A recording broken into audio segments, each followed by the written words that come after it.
नमस्कार दोस्तों। जम्मू कश्मीर में विधानसभा चुनाव हुए थे जिसका रिजल्ट आया था 8 अक्टूबर 2024 को, अभी चंद दिन पहले।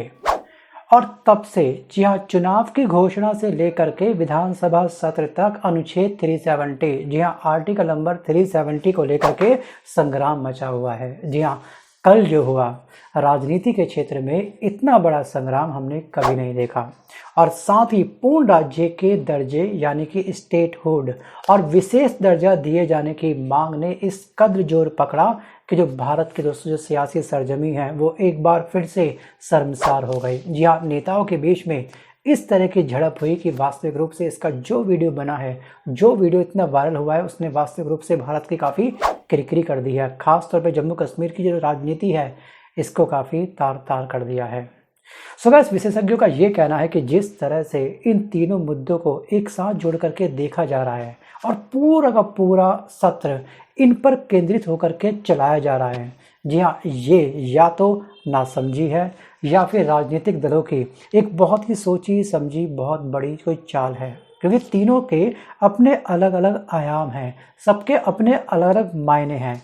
उस मायने को बिना समझे और दोषारोपण का फेस्टिवल ये लोग खेल रहे हैं। इनफैक्ट ये सभी नेता हाथापाई पे उतर आ चुके थे कल। और विधानसभा में उमर अब्दुल्ला की सरकार ने प्रस्ताव रखा और ये प्रस्ताव पास हो गया और इसके बाद यहाँ पर बहुत बड़ा हंगामा शुरू हो गया। सो गाइस, ये तो एक्चुअली होना ही था। आपको याद होगा, नेशनल कॉन्फ्रेंस ने, ये जो पार्टी है, इसने जम्मू कश्मीर का चुनाव ही इसी घोषणा के साथ लड़ा और जीता था कि वो भारतीय संविधान में राज्य को, उस क्षेत्र का, जम्मू कश्मीर को एक विशेष दर्जा दिलवा के रहेंगे, विशेष दर्जा वापस दिलाएंगे। और यही सेम बात दोस्तों महबूबा मुफ्ती सईद की जो पीपल्स डेमोक्रेटिक पार्टी है, इसने भी तो यही कहा था, जिसको हम बोलते हैं पीडीपी का जो मैनिफेस्टो देखोगे या फिर दोस्तों नेशनल कॉन्फ्रेंस का जो मैनिफेस्टो है उसको अगर आप ध्यान से देखोगे तो दोनों में ये बात कही गई थी आर्टिकल नंबर 370 को लेकर के। अब दोस्तों नेशनल कॉन्फ्रेंस सत्ता में आई 8 अक्टूबर को, फाइनली ये अच्छे मतों से जीती भी है।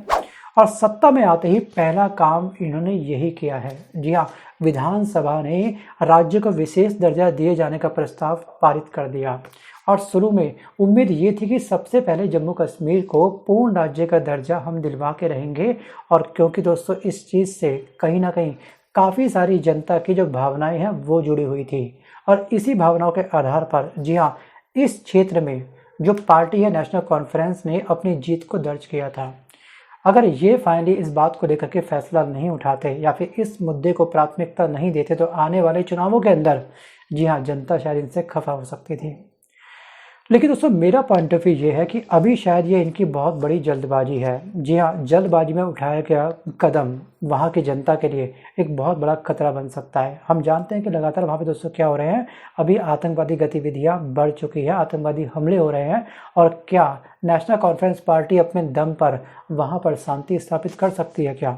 ये बहुत बड़ा क्वेश्चन मार्क है और ये बहुत बड़ी जल्दबाजी भी है, क्योंकि ना तो उनके पास इतनी बड़ी डिफेंस पावर है कि वो आतंकवादियों का मुंह तोड़ जवाब दे सकें। जी हाँ, ईंट का जवाब पत्थर से कभी कभी देना पड़ सकता है। और दोस्तों ये अधिकार केवल है केंद्र सरकार के पास। जी हाँ, हम कह सकते हैं हमारे माननीय प्रधानमंत्री मोदी जी के पास। और अचानक से ये नेशनल कॉन्फ्रेंस इस बात पे आतुर हो चुके कि हमको विशेष दर्जा दो या फिर हमको एक विशेष राज्य दो। ठीक है, जो आर्टिकल नंबर 370 है उसको लेकर के मुद्दा उठाया जा रहा है। सो गाइस, अभी क्या हुआ, अभी कुछ समय पहले यानी कि बीते परसों बुधवार को सदन में एक बहुत बड़ा हंगामा हो गया। जी हाँ, यहाँ पर क्या हुआ कि प्रस्ताव में केंद्र सरकार से ये कहा गया कि वो विशेष दर्जा वापस देने के लिए राज्य के प्रतिनिधियों से बातचीत करे। और बुधवार को नवगठित राज्य विधानसभा में जब ये प्रस्ताव उप मुख्यमंत्री, यहाँ के उप मुख्यमंत्री हैं सुरेंद्र सिंह चौधरी, जी हाँ, इन्होंने ये प्रस्ताव पेश किया। अब यहाँ पर पेश करने के बाद तभी यह स्पष्ट हो गया हमको साफ साफ कि चौधरी जी का चयन ही इसलिए किया गया है कि भारतीय जनता पार्टी इसे कोई सांप्रदायिक रंग ना दे सके। जी हाँ, जब ये प्रस्ताव पारित हो रहा था तब साफ साफ ये चीज़ हमको दिख रही थी, लेकिन क्या करें, विपक्ष का काम है। जी हाँ, सही हो कोई काम गलत हो उस पर अपने अड़ंगी अटकानी है। तो क्या करा, सभी तब भाजपा के विधायक सदन में पाकिस्तानी एजेंडा नहीं चलेगा, नहीं चलेगा, इन्होंने नारे लगाने स्टार्ट कर दिए। तो फाइनली भाजपा के विधायकों के बीच में, यहाँ पे नेशनल कॉन्फ्रेंस पार्टी के नेताओं के बीच में टॉम एंड जेरी का खेल शुरू हो गया और हाथापाई तक भी ये लोग उतर आए। और फिर वहाँ पे दोस्तों भारत के न्यूज़पेपर जितने भी प्रिंट हुए हैं, जी हाँ, फ्रंट या फिर सेकंड पेज पर इस बात को लेकर के काफ़ी भारत की किरकिरी हो चुकी है। खासतौर पे जम्मू कश्मीर का जो सत्र स्टार्ट हुआ था, ये क्या हो गया, धराशायी हो गया और इनके आक्रोश के अग्नि में स्वाहा हो गया। और बीते दिनों में 10 साल बाद जम्मू कश्मीर में विधानसभा चुनाव संपन्न हुए, विधानसभा का गठन हुआ, मंत्रिपरिषद ने शपथ ली। हालांकि राज्य को अभी भी पूर्ण राज्य का दर्जा प्राप्त नहीं हुआ है। अगस्त 2019 में संविधान के अनुच्छेद 370 को हटाने के बाद ये जम्मू कश्मीर का पहला चुनाव था, वो भी डर के माहौल में। अनुच्छेद 370 ने जम्मू कश्मीर को विशेष दर्जा दिया था, लेकिन केंद्र सरकार ने उस समय, ध्यान रखिएगा, राज्य को 2 केंद्र शासित प्रदेश जम्मू कश्मीर और लद्दाख में विभाजित कर दिया था। और अब ये निर्णय केंद्र सरकार पर निर्भर करता है कि जम्मू कश्मीर को पूर्ण राज्य का दर्जा मिलेगा या फिर नहीं, और इस पर राज्य की विधानसभा कोई फैसला नहीं ले सकती है। और जम्मू कश्मीर को पूर्ण राज्य का दर्जा देने की मांग इसलिए की जा रही है क्योंकि इससे जो प्रशासनिक पावर है और जो राजनीतिक शक्ति है, उस ढांचे में एक बहुत बड़ा बदलाव आएगा। जी हाँ, एक जो राइट है, जो अधिकार है, जो पावर है, जी हाँ, वो मिल जाएगी वर्तमान की जम्मू कश्मीर की जो सरकार है उसको, मतलब कि नेशनल कॉन्फ्रेंस की पार्टी को। इसलिए दोस्तों ये काफ़ी जद्दोजहद कर रहे हैं, लगातार दोस्तों इस बात को लेकर आवाज़ उठा रहे हैं, एक दबाव बना रहे हैं केंद्र सरकार के ऊपर। दोस्तों शायद मेरे पॉइंट ऑफ व्यू से काफ़ी गलत कदम हो सकता है इनका, ये एक बहुत बड़ी जल्दबाजी हो सकती है। तो गाइस जानते हैं इस वीडियो में कि आखिरकार थोड़ा सा और समझते हैं कि केंद्र शासित प्रदेश को, जी हाँ, पूर्ण राज्य का दर्जा मिलने पर क्या क्या बदलाव आते हैं। जी हाँ, या फिर दोस्तों ये जल्दबाजी है, हम कह सकते हैं कि पैर पर कुल्हाड़ी मारना और कुल्हाड़ी पर पैर दे मारना, किसमें अधिक पेन होता है। जी हाँ, कुछ ऐसे ही शायद इनके साथ होने वाला है।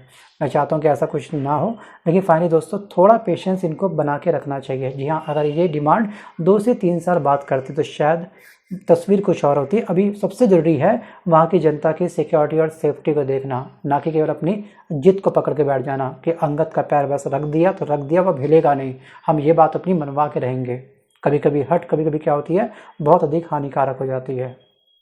दोस्तों आपका कोई भी वनडे एग्जाम हो, स्टेट पीसीएस का एग्जाम हो, इनफैक्ट चाहे दोस्तों यूपीएससी प्रीलिम्स का एग्जाम ही क्यों ना हो, आपको ध्यान रखना है कि आखिरकार विशेष दर्जा क्या होता है, स्टेटहुड क्या होता है, और आर्टिकल नंबर 370 हटने के बाद जी हाँ क्या क्या इसको बेनिफिट मिले हैं, या फिर आर्टिकल नंबर 370 पर जब जम्मू और कश्मीर चल रहे थे उनके पास क्या क्या अधिकार थे। तो इसको आपको डीप डाइव करना है एक बार।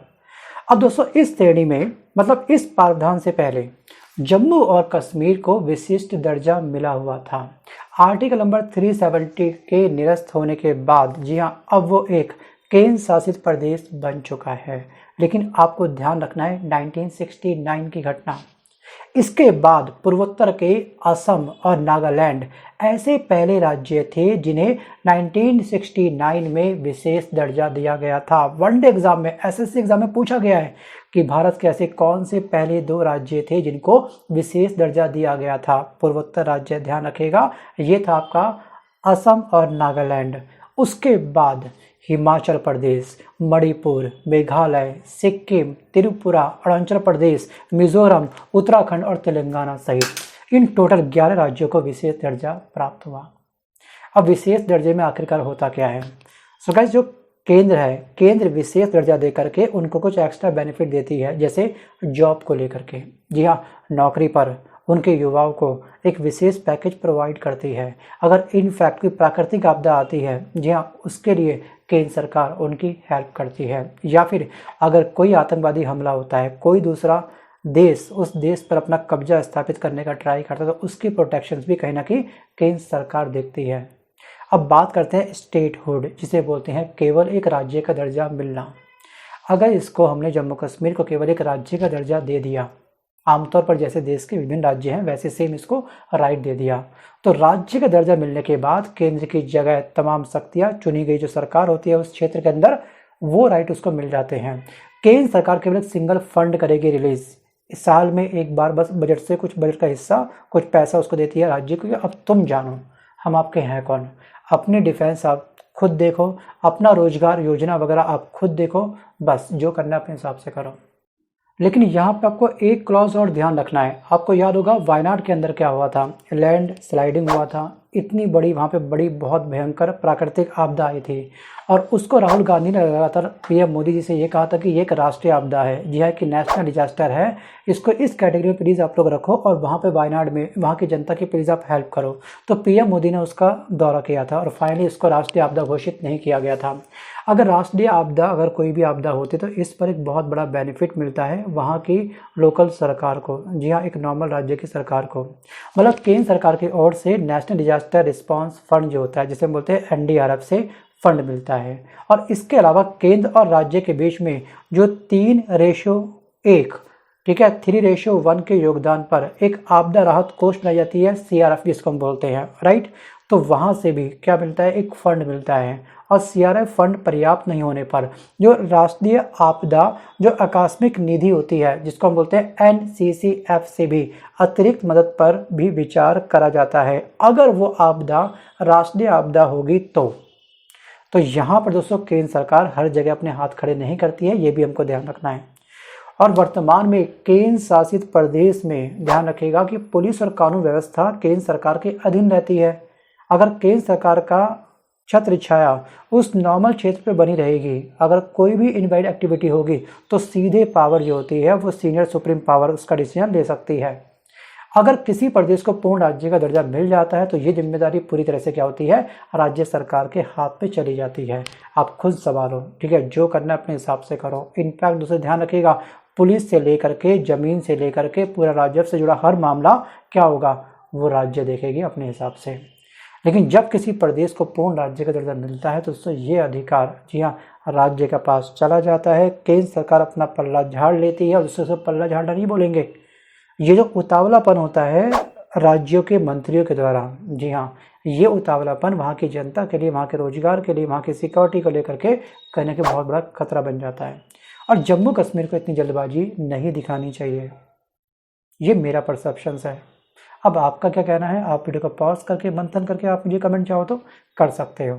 अगर आप भारत के प्रधानमंत्री होते तो आप क्या करते, जी हाँ, जम्मू कश्मीर को विशेष राज्य का दर्जा देते, केवल एक राज्य का दर्जा देते, या फिर दोस्तों बस आप भी, जी हाँ, बस मान लेते कि नहीं भैया जैसे चल रहा है चलने दो, जब स्थिति कंट्रोल में आ जाएगी तो मैं अपने आप, जी हाँ, इस क्षेत्र को उमर अब्दुल्ला जी के हवाले कर दूंगा, नेशनल कॉन्फ्रेंस पार्टी के हवाले कर दूंगा।